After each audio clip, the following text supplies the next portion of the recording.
चादिभिरपि प्रणन्तुं स्तोतुं वा कथमकृतपुण्य प्रभवति तनीयां सम्पांसुं तव चरणपङ्केरुहभवम् विरिञ्चिः सञ्चिन्वन् विरचयति लोकानविकलम् वहत्येनं शौरिः कथमपि सहस्रेण शिरसा हरः संक्षुद्यैनं भजति भसितो धूलनविधिम् अविद्यानाम् अन्तस्तिमिरमिहिरद्वीपनगरी जडानां चैतन्यस्तबकमकरन्दश्रुतिझरी दरिद्राणां चिन्तामणिगुणनिका जन्मजलधौ निमग्नानां दंष्ट्रा मुररिपुवराहस्य भवति त्वदन्यः पाणिभ्याम् अभयवरदो दैवतगणः त्वमेका नैवासि प्रकटितवराभीत्यभिनय दयात्रातुं दातुं फलमपि च वाञ्छासमधिकम् शरण्ये लोकानां तव हि चरणावेव निपुणौ हरिस्वामाराध्य प्रणतजन सौभाग्यजननी पुरानारी भूत्वा पुररिपुमपि शोभमनय स्मरोऽपि त्वां नत्वा रतिनयनलेह्येन वपुषा मुनीनाम् अप्यन्धः प्रभवति हि मोहाय महताम् धनुः पौष्पं मौर्वी मधुकरमयी पञ्चविशिखाः वसन्तः सामन्तो मलयमरुदायो धनरतः तथाप्येकः सर्वं हिमगिरिसुते कामपि कृपा अपाङ्गात् ते लब्ध्वा जगदिदमनङ्गो विजयते वणत्काञ्चीदामा करिकलभकुम्भस्तननता परिक्षीणा मध्ये परिणतशरश्चन्द्रवदना धनुर्बाणां पाशं शृणिमपि दधाना करतलैः पुरस्तात् आस्तां नः पुरमतितुराहो पुरुषिका सुधा सिन्धोर्मध्ये सुरविटपि वाटी परिवृते मणिद्वीपे वो पवनवति चिन्तामणिगृहे शिवाकारे मञ्चे परमशिवपर्यङ्कनिलया भजन्ति त्वां धन्याः कतिचन चिदानन्दलहरी महीमूलाधारे कमपि मणिपूरे हुतवहम् स्थितं स्वाधिष्ठाने हृदिमरुतमाकाशमुपरि मनोऽपि भ्रूमध्ये सकलमपि भित्त्वा पुलपथम् सहस्रारे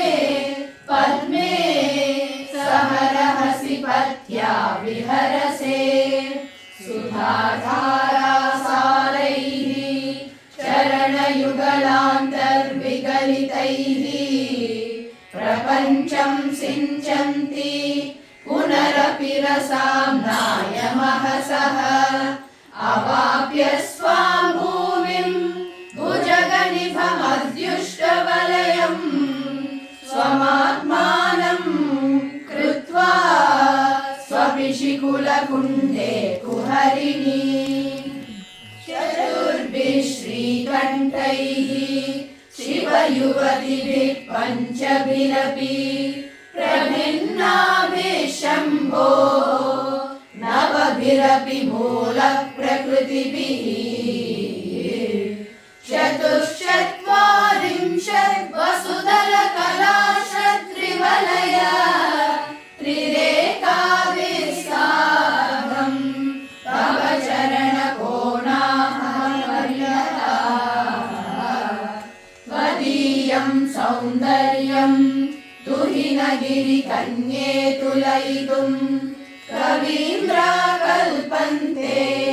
कथमपि विरिञ्चित् प्रभृतयः यदा लोकौ सुख्यात् अमरललना यान्ति मनसा तपोभिर्दुष्प्रापामपि गिरिशसायुज्य पदवी नरं वर्षीयांसं नयनविरसं धर्मसुजडं तवापाङ्गालोके परितमनुधावन्ति शतशः गडद्वेणीबन्धाः कुचकलशविस्रस्तसिचया हठात्कृत्यत्काञ्चः विगलितदुकूलायुवदयः क्षितौ षट्पञ्चाशद्विषमधिकपञ्चाशदुदके हुताशे द्वाषष्टिः चतुरधिकपञ्चाशदनिले दिवि द्विषट्त्रिंशत् मनसि च चतुष्षष्टिरिति ये मयूखाशेषाम् आप्युपरि तव पादाम्बुजयुगम् शरज्योत्स्ना शुद्धां शशियुतजटाजूटमकुटां परत्रासत्राणां स्फटिकघटिका पुस्तककरा सकृन्नत्वा नत्वा कथमिव सतां सन्निदधते मधुक्षीरद्राक्ष मधुरि मधुरीनाकणयः कवीन्द्राणां चेतः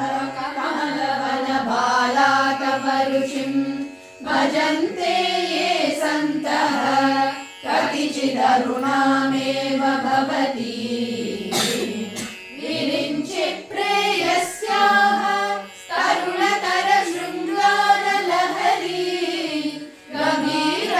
गभीराभिर्वाग्भिः विदधति सतां रञ्जनमणिः सवित्रीभिर्वाचां शशिमणिशिलाभङ्गरुचिभिः वशिन्याद्याभिस्तां सह जननि सञ्चिन्तयति यः सकर्ता काम्यानां भवति महतां भङ्गिरुचिभिः वशोभिर्वाग्देवी वदनकमलामोदमधुरैः तनुच्छायाभिस्ते तरुणतरणि श्रीशरणिभिः दिवं सर्वामुर्वी अरुणिमणिमग्ना स्मरति यः भवन्त्यस्य त्रस्य मनहरिणशालीननयनाः सहोर्वश्यावश्याः कति कति न गीर्वाणगणिका मुखं बिन्दुं कृत्वा कुचयुगमधस्तस्य दददः हरार्धं ध्यायेद्यो हरमहिषिते मन्मथकला ससद्यः संक्षोभं नयति वनिता इत्यतिलघु त्रिलोकीहाख्याशु भ्रमयति रवीन्दुस्तनयुगा किरन्ति भङ्गेभ्यः किरणनिकुरुम्बामृतरसं हृदि त्वामाधत्ते हिमकरशिलामूर्तिविवयः ससर्पाणां दर्पणकुन्तादिप इव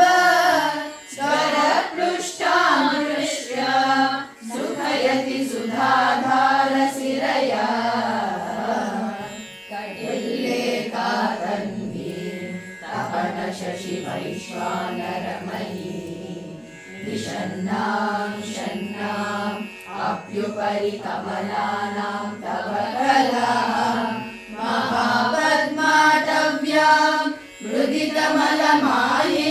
मनसा महान्तः पश्यन्तो ददति परमानन्दलहरी भवानी त्वं दासे मयि वितरदृष्टिं सकरुणा इति स्तोतुं वाञ्छन् कथयति भवानी त्वमिति यः तदैव त्वं तस्मै दिशसि निजसायुज्य पदवी मुकुन्द ब्रह्मेन्द्र स्फुटमकुटनीराजितपदा त्वया कृत्वा वामं वपुरपरितृप्तेन मनसा शरीरार्थं शम्भोः अपरमपि शङ्के कृतमभूत् यदेतद्वद्रूपं सकलमरुणाभं त्रिनयनम् कुचाभ्यामालम्बम्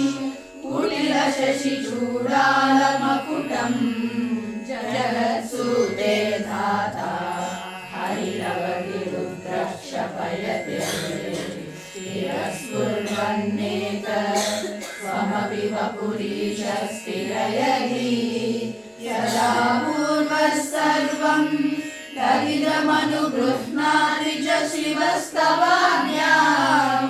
आलम्ब्य क्षणचलितयो भ्रूरतिकयोः त्रयाणां देवानां त्रिगुणजनितानां तव शिवे भवेत् पूजा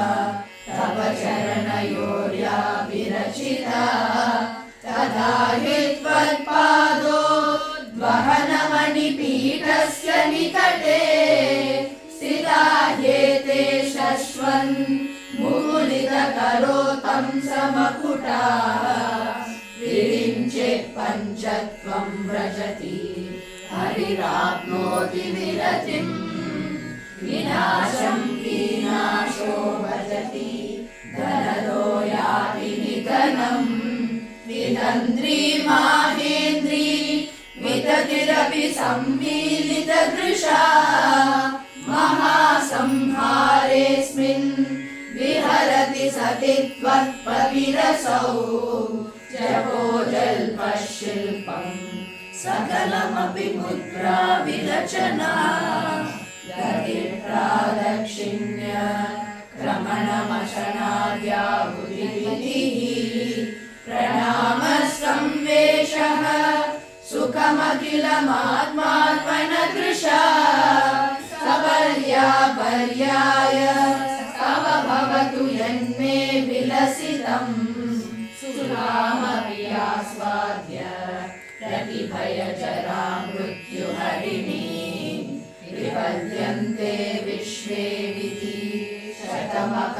शतमकाद्यादिविशदः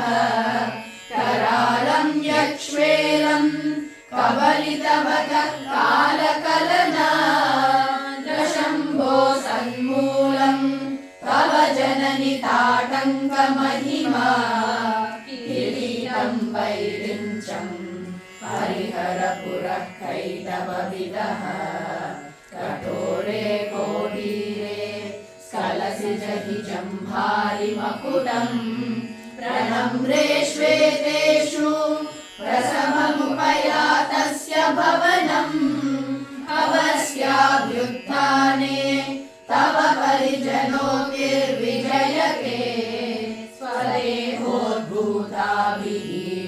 गिरिगिरणिमाद्याभिरवितः निषेव्ये नित्ये त्वाम् अहमिति सदा भावयति यः किमाश्चर्यं तस्य त्रिनयन समृद्धिं त्रिनयतो महासंवर्ताग्निः विरचयति नीलाजनविधिम् चतुष्षष्ट्या तन्त्रैः सकलमतिसन्धाय भुवनम् स्थितस्तत्तः सिद्धि प्रसव परतन्त्रैः शुभैः पुनस्त्वन्निर्बन्धात् अखिल पुरुषार्थैक घटना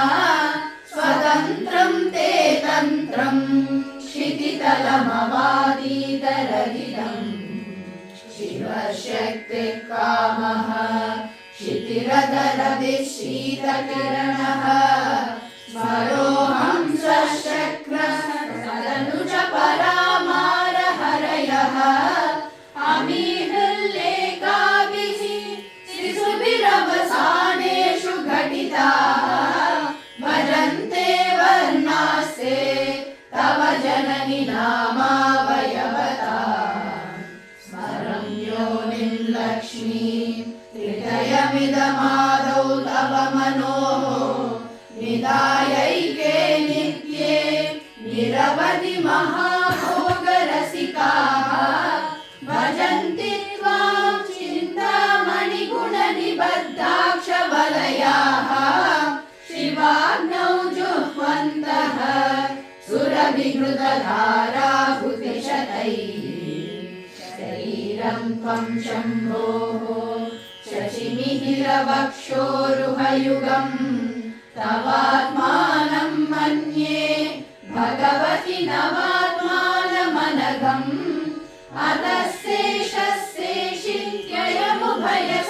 अतस्शेषस्शेषित्ययमुभयसाधारणतया स्थितः सम्बन्धो वा समरसपरानन्दपरयो मनस्त्वं व्योमत्वं मरुदसि मरुत्सारथिरसि त्वमापस्त्वं भूमिः त्वयि परिणतायां नहि परं त्वमेव स्वात्मानं परिणमयितुं विश्ववपुषा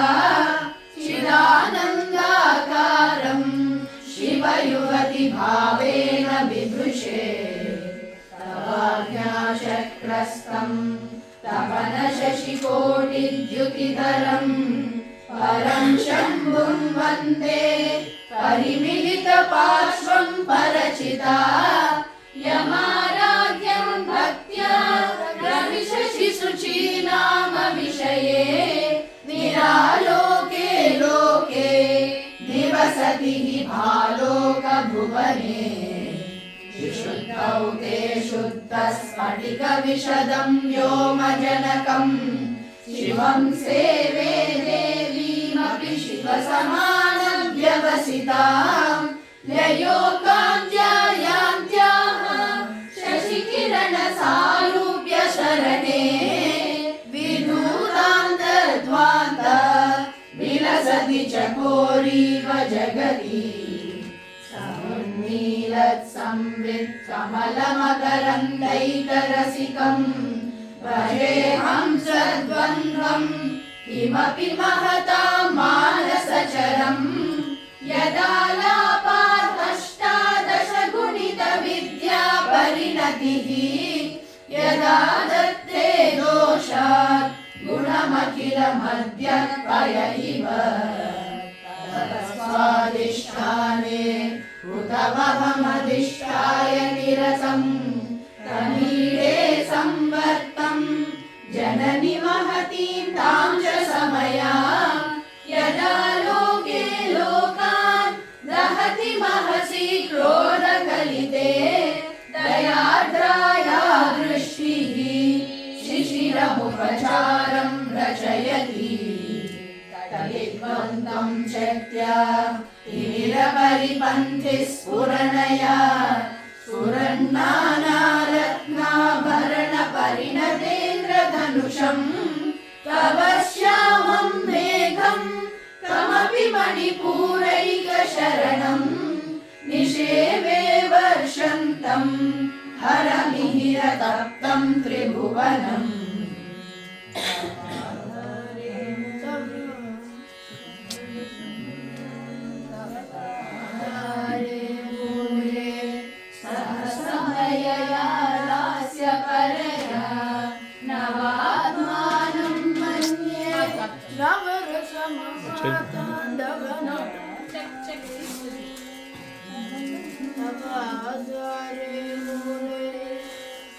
समया दास्यपरया नवात्मानं मन्ये नवरसमहाताण्डवनटम् उभाभ्यामेताभ्याम् उदयविधिमुद्दिश्य दयया सनाथाभ्यां जन्ये जनकजननीमज्जगदिदम् गदैर्माणिक्यत्वं गगनमणिभिः सान्द्रघटितम् किरीटं ते हैमं हिमगिरिसुते कीर्तयति यः सनीडे यच्छाया चूरणशबलं चन्द्रशकलं धनुःशौलासीनं किमपि न विबध्नाति दिशणा ध्वान्तं न स्तुलितदलितेन्दीवरवनं घनस्निग्धश्लक्ष्णं चिकुरनिकुरुम्बं तव शिवे यदीयं सौरभ्यं सहजमुपलब्धुं सुमनसो वसन्त्यस्मिन् मन्ये बलमदनवाटी विटपिना तनोतु क्षेमं नस्तव वदन सौन्दर्यलहरी परिवाहस्रोतः सरणिरिव सीमन्तसरणिः वहन्ति सिन्दूरं प्रबलकबरी भारतिमिर दिशाबृन्दैः वह्निवृतमिव नवीनार्ककिरणम् अरालैः स्वाभाव्यात् अलिकलवसश्रीविरलकैः परीतं ते वक्त्रं परिहसति पङ्केरुहरुचिं नरस्मेरे यस्मिन् गहनरुचि किं जल्करुचिरे सुगन्धौ माद्यन्ति स्मरदहनचक्षुर्मधुरिहः ललाटं लावण्यद्युतिविमलमाभाति तव यत् द्वितीयं तन्मन्ये मनुटघटितं चन्द्रशकलं विपर्यासन्न्यासात् उभयमपि सम्भूय च मितः सुधालेपस्यूतिः परिणमतिराकाहिमकरः ध्रुवौ भुग्ने किञ्चित् भुवनभयभङ्गव्यसनिः त्वदीये नेत्राभ्यां मधुकररुचिभ्यां धृतगुणं धनुर्मन्ये सव्ये तरकरगृहीतं रतिपतेः प्रकोष्ठे मुष्टौ च स्थगयति निगूढान्तरमुमे अहसूते सव्यं तव नयनमर्कात्मकतया त्रियामां ते सृजति रजनीनायकतया तृतीया ते दृष्टिः धरदलितहेमाम्बुजरुचिः समादत्ते सन्ध्यां दिवसनिशयोरन्तरचरी विशाला कल्याणी स्फुटरुचिरयोध्याकुवलयैः कृपाधारा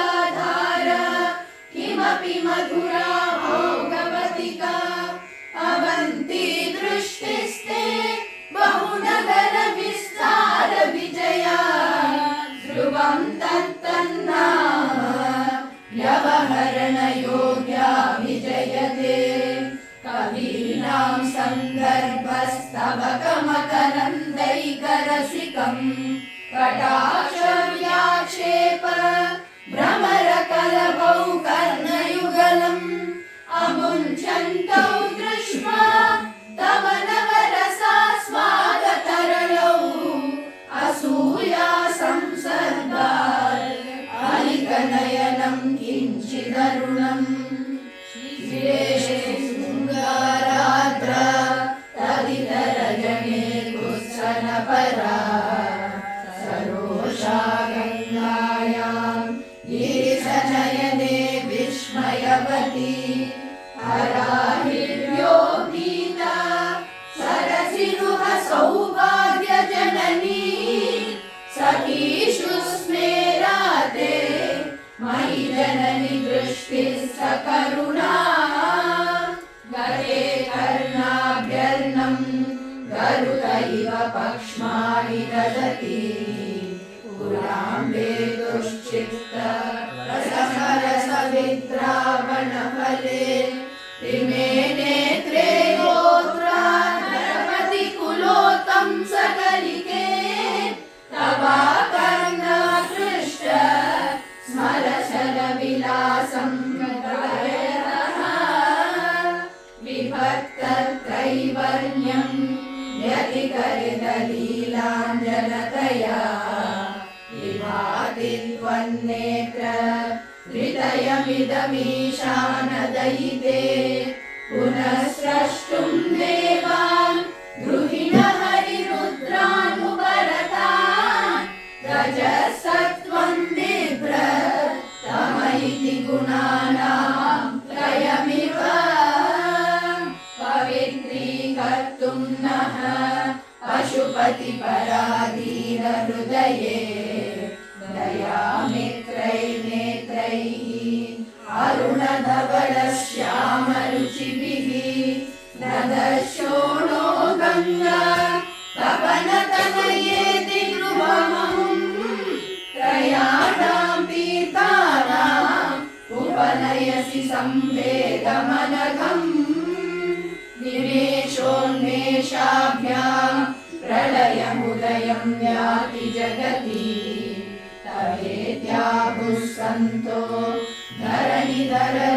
धरणिधरराजन्यतनये त्वदुन्मेषा जातं जगदिदमशेषं प्रलयतः परित्रातुं शङ्के परिहृतनिमेषास्तव दृशः तवापर्णे कर्णे जपनयन पैशून्यचकिता नीयन्ते तो ये नियतमनिमेषा सफलिकाः इयं च श्रीबद्धक्षतपुटकवाटं कुवलयं जहाति प्रत्यूषे दिशि च विघटय्य प्रविशति दृशाग्राहीयस्य दरदलितनीलोत्पलरुचा रवीयां संवीनं स्नपय कृपया मामपि शिवे अनेनायं धन्यो भवति न च ते हानिर्यता वने वा हन्ये वा समकरनिपातो हिमकरः अरालन्ते पालीयुगलमगराजन्यतनये सकेशामादत्ते कुसुमशरकोदण्डकुतुकं तिरश्चीनो यत्र श्रवणपथमुल्लङ्घ्य विलसन् अवाङ्गाभ्यासङ्गो दिशकिरसन्तानदिशना स्फुरद्गण्डाभोग प्रतिफलितताटङ्कयुगलम् चतुश्चक्रं मन्ये तव मुखमिदं मन्मथरथम् ब्रह्मारुह्य दृह्यति अमनिरतमर्केन्दुचरणम् महावीरो मारः प्रमदपतये सञ्चितवते सरस्वत्या सूक्तिः अमृतलहरी कौशलहरी त्रिवन्द्या सर्वाणि श्रवणचुलुकाभ्यामविरलम् चमत्कारश्लाघ चलितशिरसः कुण्डलगणो जनत्कारैः सारैः प्रतिवचनमाचष्टैव ते शोणासावंशस्तु विनगिरिवंशध्वजपटी वरीयो नेदीयः फलतु फलमस्माकमुचितम् वहत्यन्तर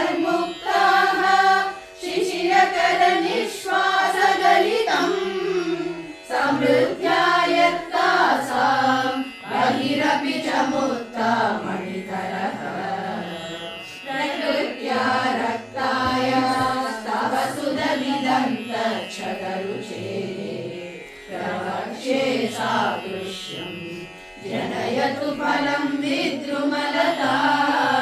न बिम्बं तद्बिम्ब प्रतिफलनरागादरुणितम् तुलामद्यारोढुं कथमिव विलज्जेत कलया स्मितज्योत्स्नाजालं तव वदनचन्द्रस्य पिबता चकोराणामासी अतिरसतया चञ्चुजडिमा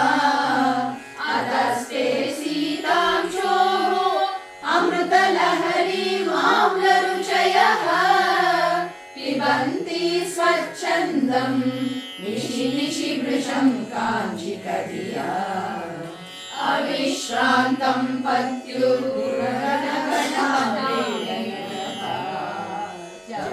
पुष्पच्छाया तव जननि जिह्वा जयति सा यदग्रासीनायाः स्फटिकदृशदच्च विमयी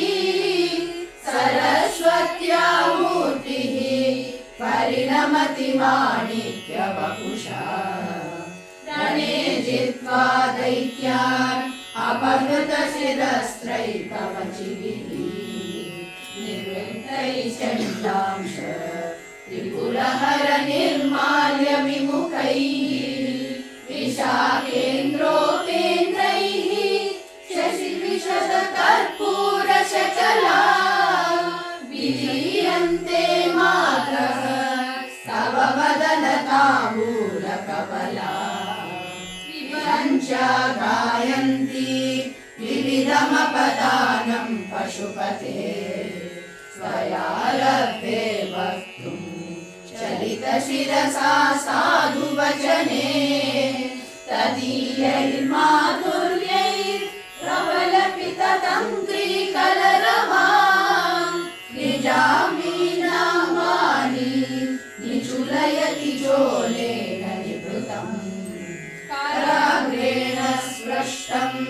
तुहिनगिरिना वत्सलतया गिरीशेनोदस्तं मुहुरधरपानाकुलतया करग्राह्यं शम्भोः मुखमुकुरवृन्तं गिरिसुते कदम्कारं ब्रूमः तव चुबुकमौपं यदखिलम् पूजाशेषा नित्यं पुरदमयितुं कण्टकवती तव ग्रीवादत्ते मुखकमलनालश्रियमियं स्वतः श्वेताकाल गरुबहुलजम्बालमलिना मृणालीलालित्यं वहति यददोहारलतिका गले रेखास्तिस्रो गतिगमगतिकैकनिपुणे विवाहव्यानर्थ प्रगुणगुणसङ्ख्या प्रतिभुवः विराजन्ते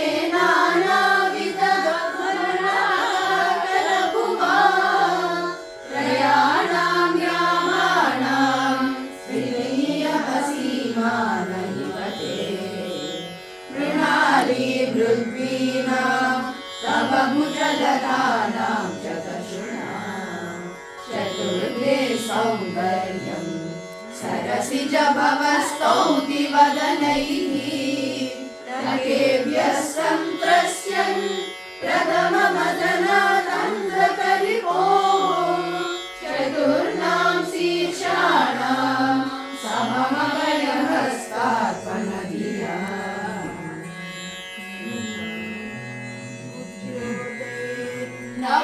नवनलिनरागं विहसता कराणां ते कान्तिं कथय कथयामल्पदमुमे कयाचिद्वा साम्यं भजतु कलया हन्तकमलं यदि क्रीडल्लक्ष्मी चरणसललाक्षारसजनम् देवी स्कन्दद्विपवदनपीतं स्तनयुगं प्रवेदं न खेदं हरतु सततं प्रश्नुतमुखम् यदालोक्याशङ्का पुलिनहृदयो हासजनकः स्वकुम्भौ हेरम्बः परिमृशति हस्तेन जडिति अमूदे वक्षोजौ अमृतरसमाणिक्यमुतुकौ न सन्देहस्पन्दो नगपतिपताके मनसि नः पिबन्तौ तौ यस्मात् अविगतवधू सङ्गरसिकौ कुमारावद्यापि विगतवदनक्रौञ्चदलनौ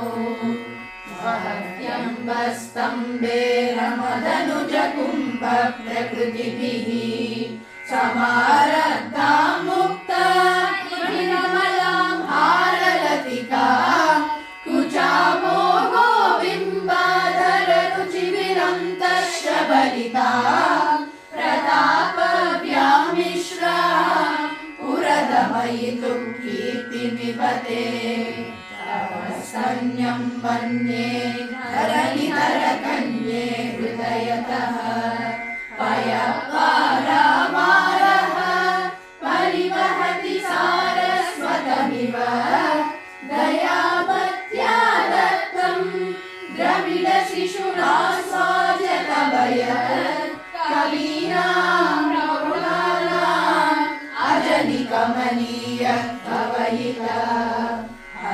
क्रोधज्वाला बलिभिरवलीदेन वपुषा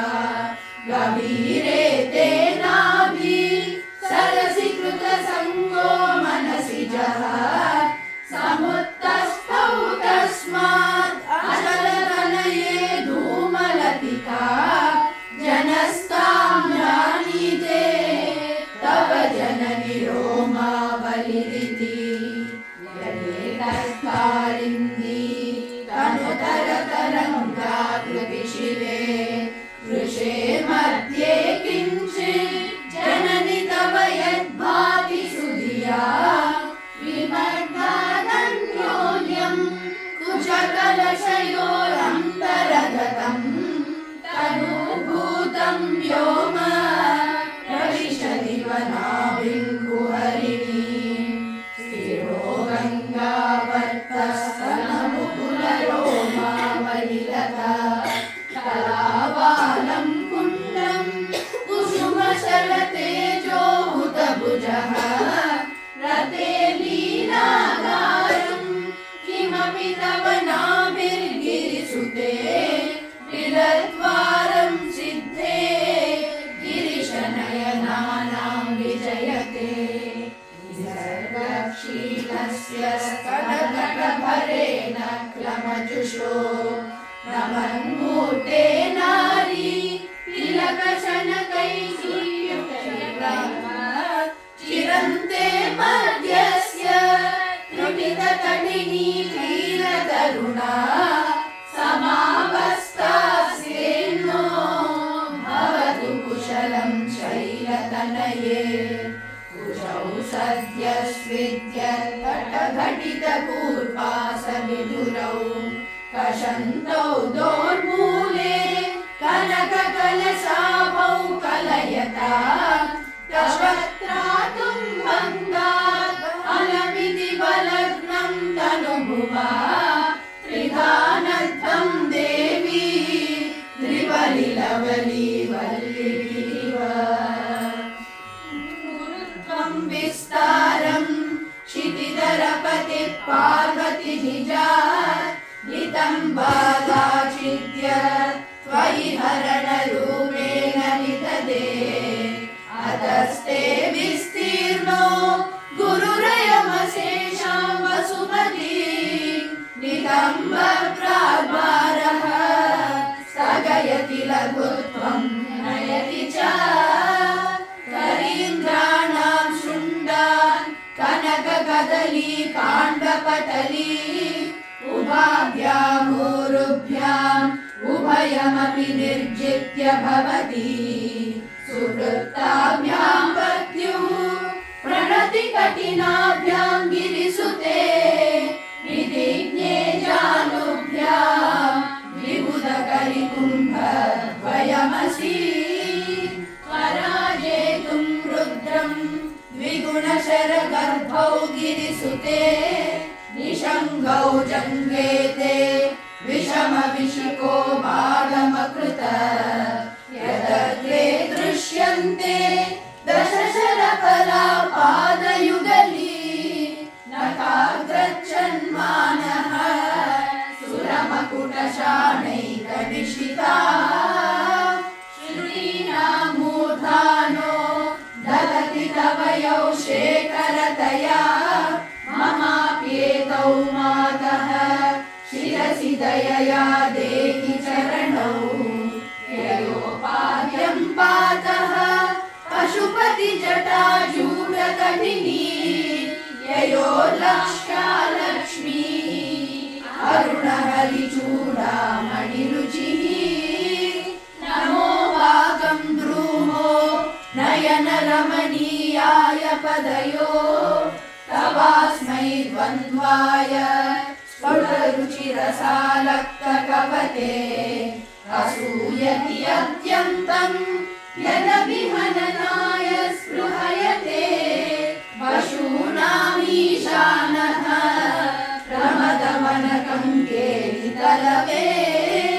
वृषा कृत्वा गोत्रस्खलनमथमैलक्षणमितं ललाटे भर्तारं चरणकमले ताडयति ते चिरादन्तशल्यं दहनकृतमुन्मूलितवता तुलाकोटिबाणैः किलिकिलितमीशानरिपुणा हिमानि हन्तव्यं हिमगिरिनिवासैकचतुरौ निशायां निद्राणां निशिचरमभागे च विशदौ वरं लक्ष्मीपात्रं श्रियमतिसृजन्तौ समयिनां सरोजं त्वत्पादौ जननि जयतः चित्रमिह किं परं ते कीर्तीनां प्रपदमपदं देवि विपदां कथं नीतं सद्भिः कठिनकमठी कर्परतुला कदम्बा बाहुभ्याम् उपयमनकाले पुरपिता यदादाय न्यस्तं दृशति दयमानेन मनसा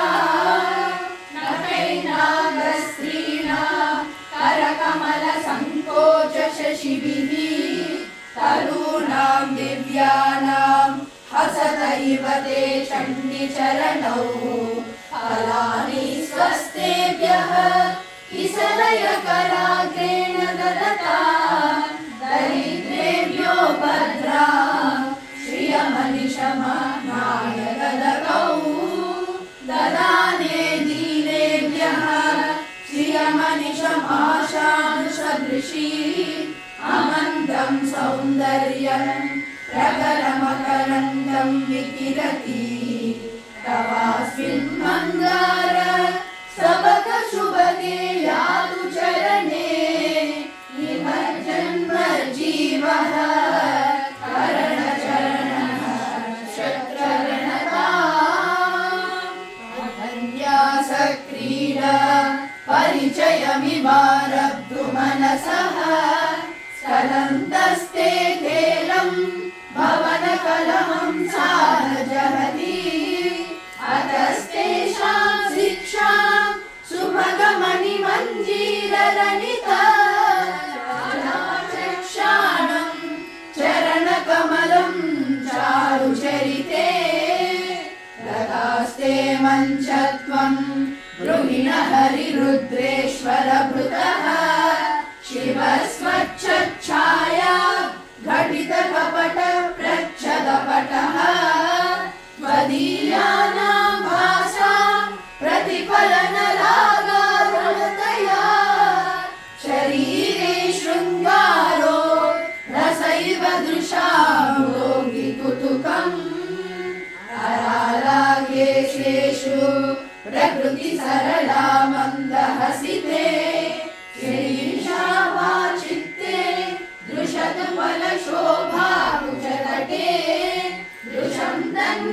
मध्ये